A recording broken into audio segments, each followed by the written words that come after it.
ঘটনা এমনি ঘটে না বন্ধুরে, আগে করে সবই যে সমান। গানটা নাকি ভাই? তুই করবা।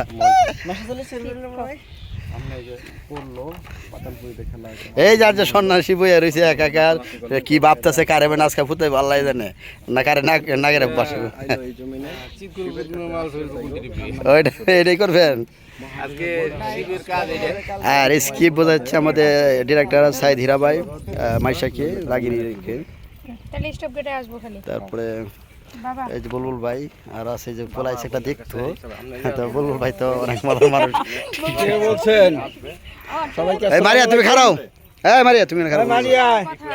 এই যে আমার নাতিন, এই যে না শুটিং করতে, আর নাতিন তো বটেই, এখন বর্তমানে শ্বশুর। ও শ্বশুর, গল্পের ভিতরে যাই হোক অনেক সুন্দর জুটি। My father, my husband, my director. যাই হোক খাইছে রে সবাই তুমি মানে নদীর পাড়ে আসছি শুটিং এ, খুব ভালো পরিবেশ এখানে, কিন্তু খুবই ভালো পরিবেশ, ভালো একটা জায়গা। আসলে ওয়েদারটা অনেক সুন্দর, যার কারণে আমরা এই লোকেশনে আসছি। আপনারা আসবেন, ভালো লাগলে অবশ্যই আপনারা আমার ভিডিওগুলো দেখবেন। আর যে ভিডিওটা যাবে এই পেজে আপনারা হলো আলামির কিচে ইউটিউব জানাতে কিচে ইউটিউব চলে যাবে। আর ডিজে মারিয়া দেখেন নাচটা দিল, তো তার নাচ দিয়ে এখানে